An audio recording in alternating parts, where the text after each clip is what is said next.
مثلث وشبه المنحرف. امنع الكلام. الساعه كام بالظبط؟ طيب امنع بقى الكلام ده على اذنك. الصوت يا جماعه. الطبيعي ان هو يجيب لك مسألتين، واحده كده وواحده كده، بس انا بقول لك ان هو ممكن يجيب مساله يضرب بيها الاثنين زي المساله دي في نفس الوقت. ايه؟ تو فورس ممبر. تاني باكد لك اهو، الراجل ده مش مقتنع ان ده اسمه تو فورس ممبر. جسم يا باشا بيصل بين بنين لا يؤثر عليه اي قوه. مفيش قوه بتاثر على الجسم ده خالص. عامل زي طريق كده مرصوف كويس جدا، واخد بالك، بس مش عليه اعمده نور ولا عليه اشارات ولا اتجاهات. دي لازمه؟ اهو ده برده ملوش لازمه في الميكانيكا. بي دي. انت معايا؟ مفيش قوه، لكن لو انا رحت جاي خابط لك قوه عليه كده، لا تعمل له كده. يعني لو انا حطيت لك قوه عليه تعمل له كده بالظبط. يبقى ده يتاخد لوحده، والقوه اللي عليه تتحلل، واخد بالك، ويتعامل معامله ايه؟ ممبر. يعني ايه ممبر؟ ممبر ده يعني فريم، يعني اخد ده اشتغل عليه، واللي تحت اشتغل عليه، واللي فوق اشتغل عليه. بمجرد بس ان انا اعمل قوه هنا كده. ها في مشكله؟ طب انا بقى شلت ده كده من هنا خلاص. فخلاص بقى ده ملوش اي 30 لازمه طز فيه. والله انتوا الاثنين كده في 60 ده، يلا مكانكم قوه واحده اسمها ايه؟ اتجاهها رايح جاي بقى، فاهم قصدي؟ مره مع اللي فوق ومره مع اللي تحت. اقول تاني يا باشا ولا فهمت؟ بجد؟ ثلاثة حلول. طيب انا مش هتكلم الا لما انت تقعد ساكت خالص. براحتك يعني.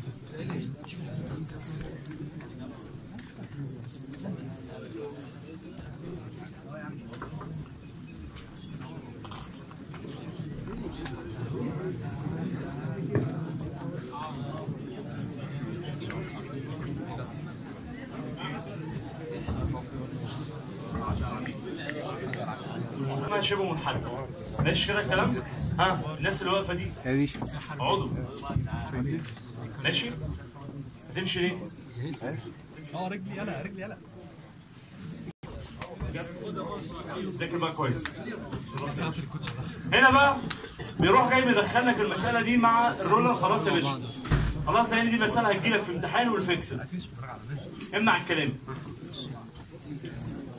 انتوا عارفين اكتر مني ان الرولر ده بيطلع رياكشن واحد. خلاص يا باشمهندس، نمنع الكلام يا جماعه. البن بيطلع 2، والفيكسل ده بيطلع 3 ردود افعال، ار اكس وار واي ومومنت. هو بيروح جاي مدخلك دول كلهم في مساله. قال لك لو انت عايز تجيب نقطة تأثير المحصلة في المستطيل، قال لك في النص. طب القوة عبارة عن ايه؟ قال لك مساحة الشكل. أي شكل تشوفه هات المساحة، هات الاريا.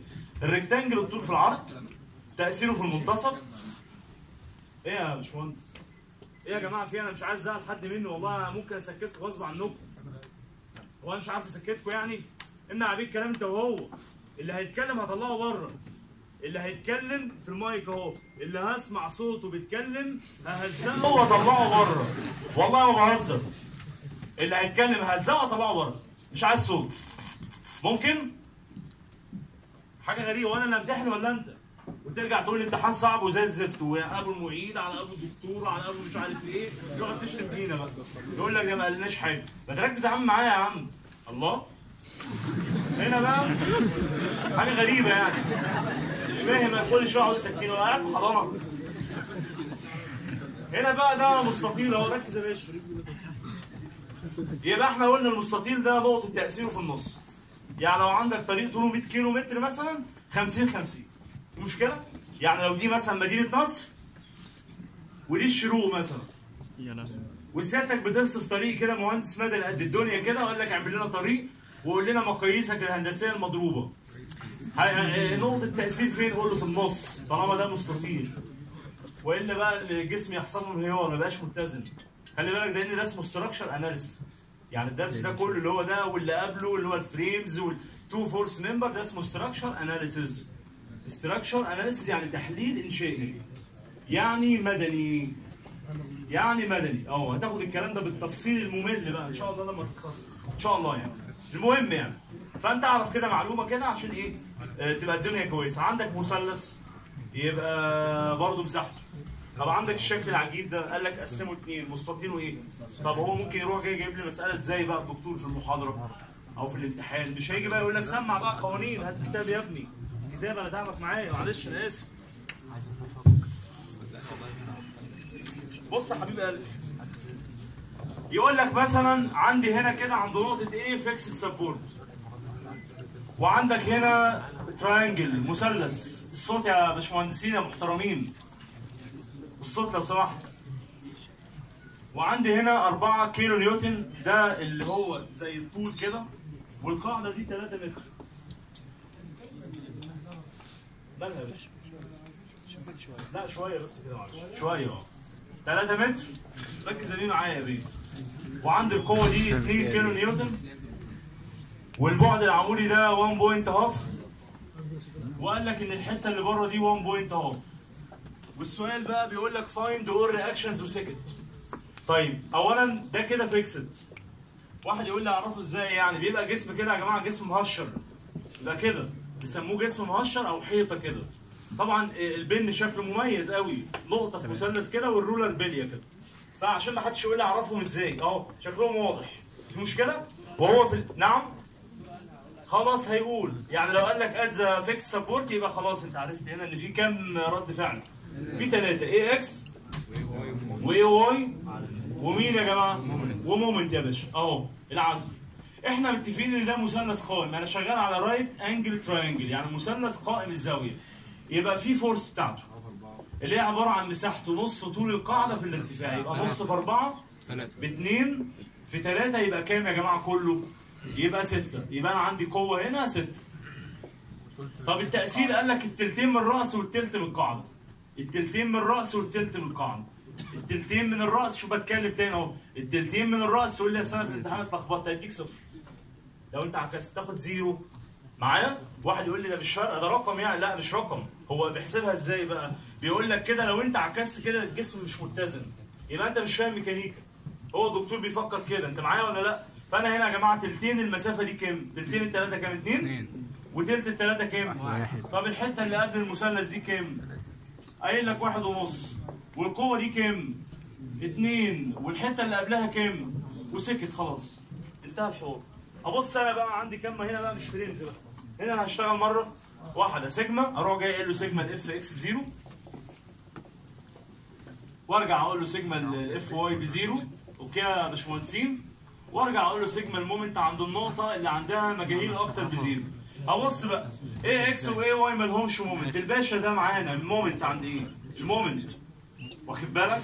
القوه دي اللي هي 2 دي بتلف بالماينس، يبقى سالب 2 في البعد العمودي كام؟ احسب دي كلها يبقى 4.5. تعالى على الستة دي شايفها؟ البعد العمودي كام؟ كل ده بكام بقى؟ مرة واحد قال لي ايه؟ مش كل اللي عندي ايه ب0 فشلت له دي. مشيت وراه يعني. واخد بالك انت؟ قال لي مش انت قلت ان كل الرياكشنات اللي عندي ايه ب0؟ قلت له اه. قال لي خلاص يبقى ده مش معاك، ده مش معاك، ده مش معاك. قلت له وانا معاك. ورحت جاي ماشي معاه كده، طلع لنا في الاخر رقم يساوي 0. صح كده؟ طلع الرقم يساوي ايه؟ 0. يبقى مين اللي مش معاك بقى؟ القوه اللي هي ليها بعد عمودي اللي هي اي اكس ومين؟ لكن ده مومنت جاهز. يعني هو ايه؟ يعني هو ضرب لك القوه اللي انت مش شايفها في البعد العمودي اللي انت مش شايفه، طلع لك مومنت. واخد بالك؟ اهو. يبقى المومنت ده معانا ولا مش معانا؟ تمام. اهو يبقى المومنت عندي ايه طبعا؟ يبقى انا هجيب مين يا جماعه؟ المومنت هيطلع 12 زائد 9 يبقى 21 تقريبا اهو. وباكد تاني على فكره الارقام. سيجما الاف اكس، يلا كل اللي ماشي كده. مين اللي ماشي على محور اكس؟ اي اكس ب0. يروح جاي هو الدكتور في الامتحان عامل لي ايه بس؟ اهو يروح جاي مديك القوه دي 2 مايله بزاويه، تعمل ايه بقى؟ يبقى ده معناه ان الاي اكس ب0 ولا هيبقى في قوه قصاده كده اسمها 2 كوزين 30؟ صح يا جماعه ولا لا؟ معايا يا باشا انت ولا لا؟ يبقى احنا نخلي بالنا تمام، لان الميكانيكا انا رايي ان هي اسهل من الماس، رايي يعني. ممكن انت ما توافقش على الكلام ده، بس انا رايي شايف ان هي سهله. سيجما الاف واي الوقت بقى ده لازم تروح يعني. مساله البقره دي لو انت ما حلتهاش 5 6 مرات بايدك مش هتحلها في الامتحان. انت معايا يا باشا ولا لا؟ لو انت ما قعدتش كده انت عايز بقى تخش لو جات لك زي ما هي يعني ما تفكرش. خلاص بقى انا عارف انا هعمل ايه، مش هقعد بقى اهرش ابتدي بالبكره ولا ابتدي بالافقي ولا ابتدي بالمايل ولا باخد الانتاير فريم ولا ماخدوش، مفيش الكلام ده. انت داخل عارف السكه زي ما بيقولوا. مساله الشابتر الاولاني مثلا مش هتقعد تفكر ازاي تجيب احداثيات، انت معايا؟ لا ده عايزه واحد جاهز على طول عارف هو بيعمل ايه. انتوا معايا ولا لا؟ فانت بعد ما تذاكر ان شاء الله حل لك امتحان كده ولا حاجه. امتحان السنه اللي فاتت مثلا هتلاقي منه 3 مسائل كوبي بيست. يعني انت شايفهم قبل كده. الطبيعي ان المساله اللي انا شايفها قبل كده دي اخش اعمل ايه يا جماعه؟ حلها على طول في 10 دقائق، ربع ساعه كتير قوي. 3 مسائل في ربع ساعه 45 دقيقه. واخد بالك انت ولا كام؟ بالظبط 3 مسائل في ربع ساعه يعني كام؟ 45 دقيقه يبقى ساعه وربع، صح كده؟ الساعه وربع دول المسالتين اللي هم ايه؟ اللي هو يعني غيرهم. هياخدوا منك شويه تفكير شويه على اساس ان انت مش شايفهم قبل كده. ده الطبيعي، ده اللي المفروض الناس اللي عايزه تخش تجيب 90 ده رايي. انت ال3 مسائل اللي هو هيجيبهم لازم تخش تفرتكهم على طول في نص ساعه. يعني مساله زي دي ما تاخدش منك 10 دقائق بالظبط. ده لو جات لك حاجه زي كده يعني. ركز معايا بقى كده. سيجما الاف واي يلا بزيرو يبقى اي واي لفوق. الاثنين اللي تحت السته لتحت يبقى الاي واي بكام؟ ب8. جبت انا المجاهيل بتاعتي وشكرا. يروح جاي هو عامل لك ايه بقى؟ جايب لك مساله بالصوره دي، ركز يا باشا معايا. يروح جاي حاطط لك هنا رولر. ويروح جاي حاطط لك هنا قوه مقدارها 1.5. وعامل لك زاويه 30. يبقى افهم ان هي هتتحل. يروح جاي هو عادلها لك في الامتحان. تعمل ايه؟ ما تحللش. ويروح جاي مديك مثلثين بقى. اهو. والمسافه من هنا لهنا 1.8. اللي عمال يرغي والمسافه لحد ده ارتفاع كومن مشترك. لحد هنا 1.2 وعامل لك شويه اسهم كده. وقايل لي ان في هنا كده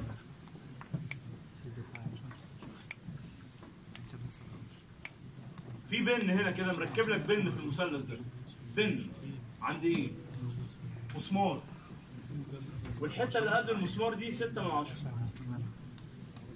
والحته اللي بعد المسمار 1.2. وعامل لك شويه اسهم كده. وقايل لك ايه بقى؟ ان في هنا رولر عند دي. وعايز يجيب الرياكشنات بقى عند الايه؟ اتفضل يا باشا. ركز معايا كده. هنا دلوقتي مساله زي دي. انا شغال على مثلث قائم بس. وعلى فكره في قانون للمثلث ده ازاي تجيب اللي هو بيسموه ايسوسيلس تراينجل، مثلث متساوي الساقين، واخد بالك؟ او متساوي الاضلاع. فاهم؟ بس هو الدكتور في المحاضره ما شرحش اللي ايه يا جماعه؟ مثلث رايت قائم بس. يبقى انا هقسم ده بكام مثلث قائم؟ 2. احنا ملتزمين بكلامي. انت معايا ولا لا؟ يبقى انا هنا دلوقتي لما اجي ابص على المساله دي واحب اقسمها كده. ادي عندي الرولر ده بيطلع رياكشن واحد اهو، هسميه بي واي. شايف القوه دي؟ هنتحلل 1.5 ساين 30 على محور اكس و1.5 كوزين 30 على محور مين يا جماعه؟ على محور واي. الحته دي كام كده؟ مليني كده بعد اذنك. من هنا لهنا كام؟ ب2. بص يا باشا ب2 هات كده. ب2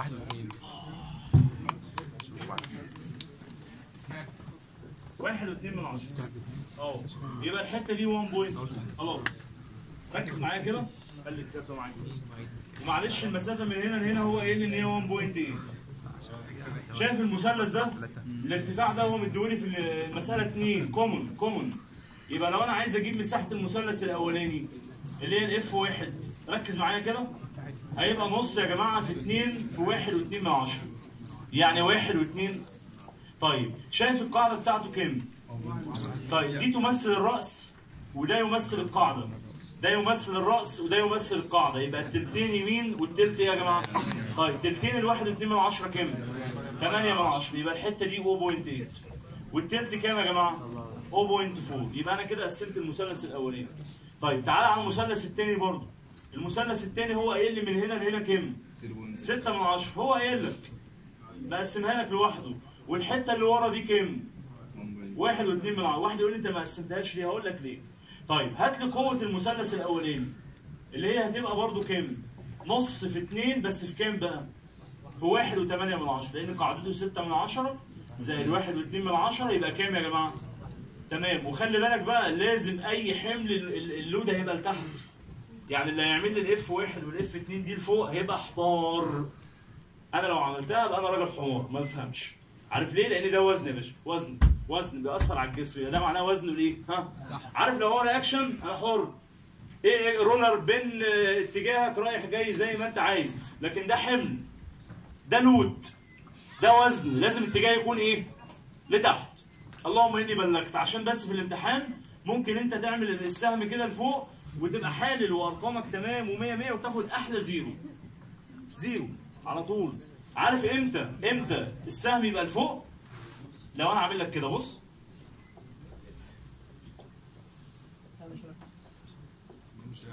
لو انا قايل لك الجسم اهو ماشي وبأثر عليه بايه؟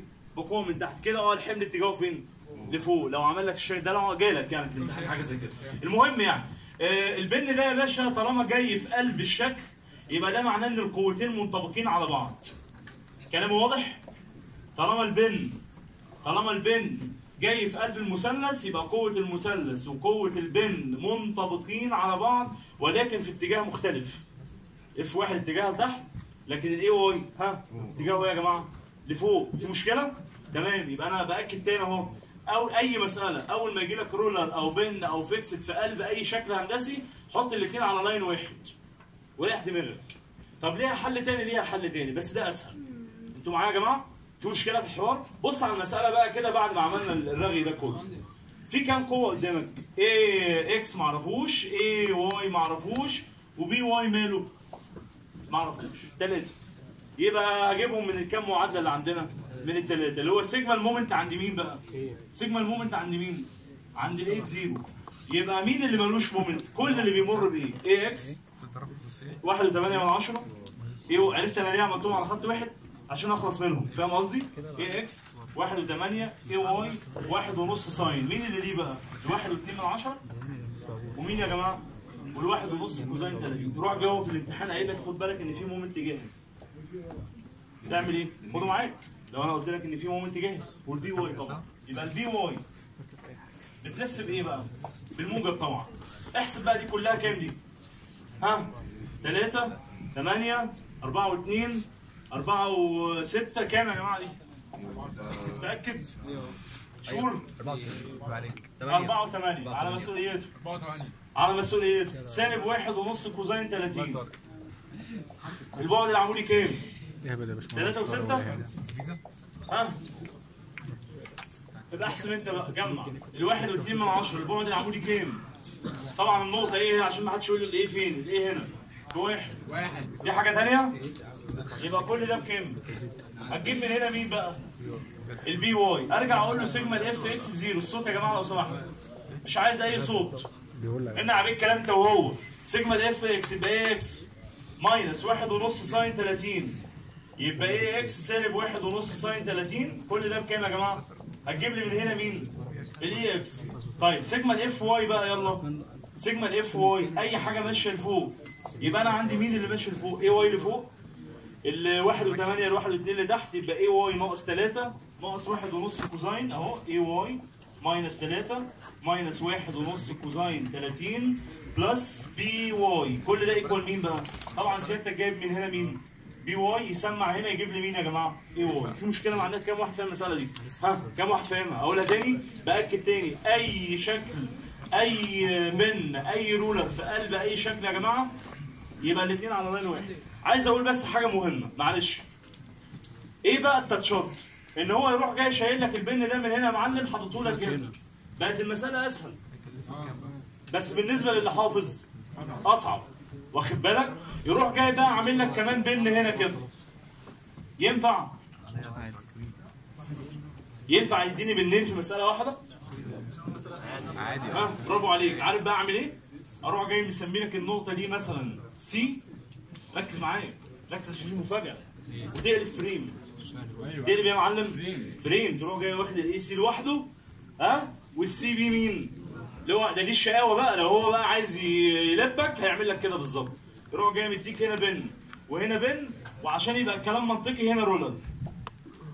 واخد بالك انت؟ فهبص 2 و2 4 و1 5 وانا عندي كام معادله؟ ما ينفعش. فلازم اعمل ايه بقى؟ انت بقى تتصرف ازاي؟ ايه الدرس الوحيد اللي بقسم فيه؟ هو الستراكشر اللي هو الفريمز بالظبط كده. يبقى لازم اروح جاي واخد الاي سي شغال عليه لوحده. الاي سي هنا 2 وهنا 1 يبقى كام؟ 3 وهنا 1 وهنا 2 يبقى كام؟ 3. يبقى انا هقدر اجيبهم ولا مش هقدر؟ بس هو مش هيبقى عنيف اهو معاك يعني ما تقلقش. طيب الحاجه بقى الثانيه بقى اللي عايز اقولها، ركز معايا كده لو سمحت وامنع الكلام. تاتشات بقى المساله، تاتشات المساله ركز. امنع بيه الكلام يا بيه. يروح جاي حاطط لي هنا كده مستطيل، يحط لك مستطيل. انت هتتعامل ازاي؟ هيبقى ليه قوه، واخد بالك؟ اجيب قوه المستطيل ويبقى بدل ما انا عندي 1.5 لا ده يبقى عندي 1.5 وعندي المستطيل ده يطلع لي كمان فورس، وادي الاثنين تراينجل ده يروح جاي مطلع لك كمان 2 فورس، بقى فرح، واخد بالك؟ طيب تعالى بقى كده روح جاي شايل لك انا المثلث ده ويبقى المساله فيها ايه؟ مثلث واحد. انتوا معايا يا جماعه ولا لا؟ فاهم يا باشا؟ يعني انا ممكن اطلع المساله 10 مسائل. انا بكلم واحد بيفهم، بكلم واحد دماغه معايا ولا لا؟ يعني مش يحفظ لي دي ويخش الامتحان ايه ده دي ما جاتش بقى، لا طز بقى. مفيش الكلام ده يا حبيبي، مفيش الكلام ده. انا بقول لك المساله اهو وبقول لك 1 2 3 4 5 ولما يتشاء عليك قوي ولما يتشاء عليك قوي قوي قوي هيعمل ايه؟ اهو المساله سبحان الله في حاجه وفجاه بقت فريمز زي ما تعرفش. انت معايا؟ اروح جاي مسح لك كل ده كده، كل ده ركز. واروح جاي اعمل لك شبه منحرف. يبقى هتقسمه ايه بقى؟ مستطيل ومثلث. واروح جاي رازع لك هنا بن كده وحاطط لك هنا رولر مثلا ولا حاجه، واخد بالك؟ واروح جاي مبدلهم لك مكان بعض. يعني هو رولر وبن وفيكسد، رولر وبن وفيكسد. ركز معايا، يا يجيب لك رولر مع بن هنا او هنا مش هتفرق، يا يجيب لك مستطيل بس، يا يجيب لك مثلث قائم بس، يا يجيب لك شبه منحرف انت تقسمه مستطيل ومثلث، يا يجيب لك مثلث تقسمه 2 تراينجلز 2 رايت تراينجلز. معايا؟ طيب يروح جاي عامل ايه بقى؟ يروح جاي شايل الرولر الجميل ده والبن الجميل ده ويروح جاي حاطط لك هنا احلى فيكسد. يبقى ايه بقى؟ يبقى هنا في كام مجهول؟ محتاج انا احط هنا رولر او بن؟ مش انتوا معايا يا جماعه ولا لا؟ شايف اللي انا عمال اقوله ببقي ده كده؟ ده لازم يترجم في دماغي. كلام واضح؟ يبقى لو واحد فهم اللي انا بقوله هيخش يحل المساله. اولها من اخرها معروف، يا تجيلي كده يا تجيلي كده يا تجيلي كده. انا عارف بقى اتعامل ازاي. كام واحد فاهم اللي انا بقوله يا جماعه؟ كام واحد فاهم اللي انا بقوله؟ طيب تعالى بقى كده. كان في سؤال هنا حد بيسال؟ مين اللي يسال يا باشا؟ لان انت عندك هنا بن وهنا بن هيبقى 4 وانت عندك كام معادله؟ 3. فكده هتقلبها فريمز. تمام؟ لازم تقسم يعني.